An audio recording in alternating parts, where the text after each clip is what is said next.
I'd also like to thank all of you for joining us today. And it's interesting because every year that we've done this the last few years, I look around the room. I can't remember anybody's name even as I'm meeting them, but I have a photographic memory for faces, so I recognize a lot of people from last year and from previous years as well. And it's great to see so much interest in the industry, and particularly so much interest in the country's #1 destination, New York City. Hopefully, many of you were at the luncheon and had a small taste of Broadway.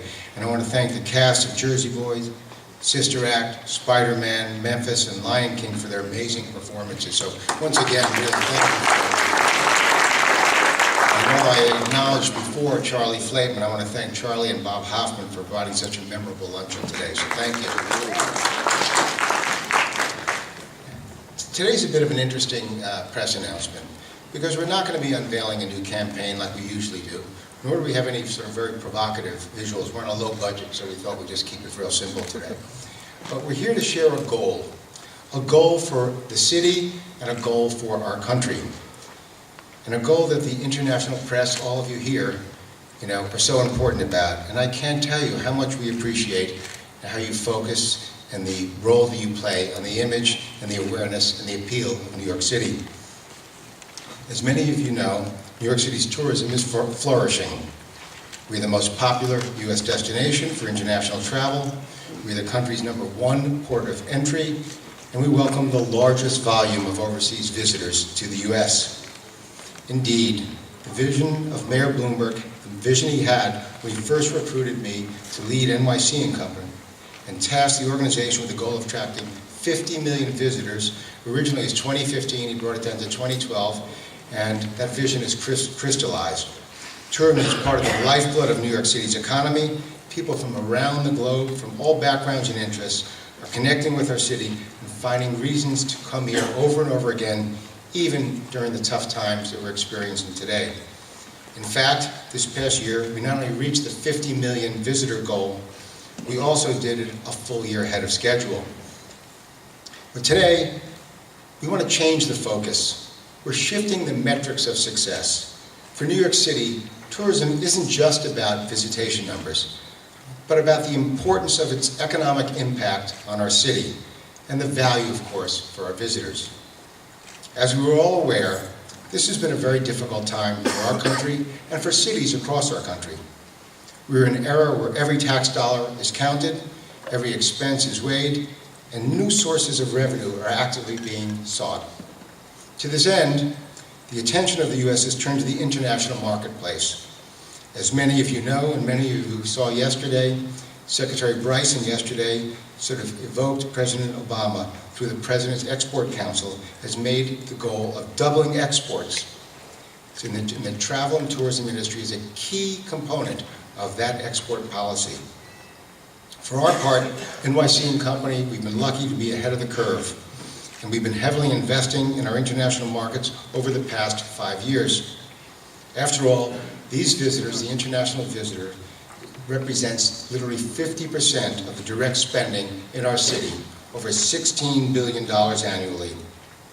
We now, as many of you know, have a network of 18 global offices and a presence in nearly every region around the world. This past year, we welcomed a record 10.3 million international visitors, and we expect even more this year. Our goal for this year is up to 11 million international visitors.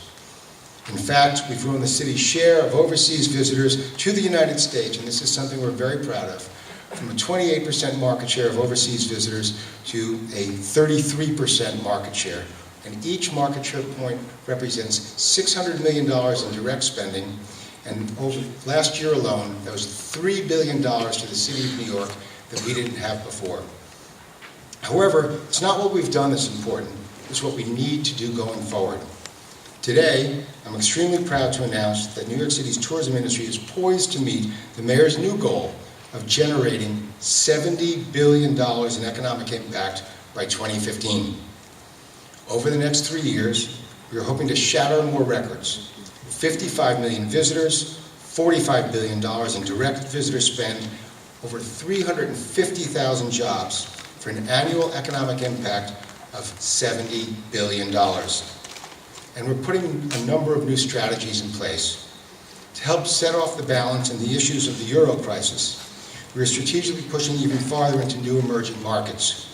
With traditional European markets expected to slow slightly over the next several years, our econometric forecasts and strategic analysis have identified the highest potential areas for inbound travel, not just for visitors numbers, but for revenue.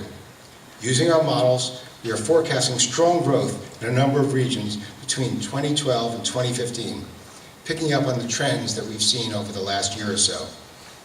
And by the way, we have individual leave-behinds for everybody in the back about some of the projections that we have country by country. But some of the highlights would include, we expect Canada, which for the first time became our #1 international destination, just nosing out UK this year, it's our top market in 2011, will grow by almost 10%. South Korea, 15%. The Middle East, up to 18%. Argentina, 30%. China and India, nearly 40% each over the next 3 years.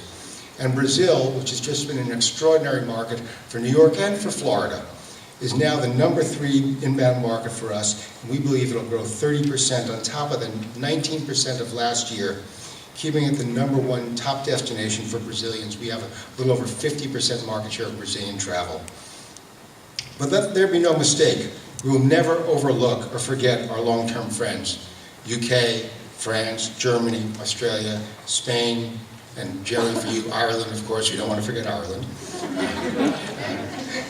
and many others. Thanks to our commitment to our international markets and our early investments, our city's tourism is well positioned, not only to react to the cyclical trends of the globe, but to reach new levels never seen before. Of course, the work of Brand USA and the progress being made by USTA in terms of expanding the visa waiver program and lowering visa wait times is very much a part of our analytic models and our strategic calculations. And of course, we also will not forget the domestic market, especially our high-end visitors, whose shopping habits help drive spend. We expect luxury shopping to continue to be a foundation of billions of dollars of growth. The allure of shopping in New York City is huge for both domestic and international travelers. Even if international visitors can buy the same product at home, many still prefer to come and buy in New York, where the selection is great and the value, of course, can be great. But even more importantly, the research has demonstrated to us that yes, New Yorkers' prestige is an extra added cachet. Our announcement today is singular and simple in message, but complex to achieve. We must continue to proactively monitor the global economy and the euro, remaining nimble and ready to change our approach if the market shifts. Like our city itself, constantly changing and reacting with new opportunities for visitors. We understand that these are difficult times, but our research shows that the allure and the image of New York City has never been stronger.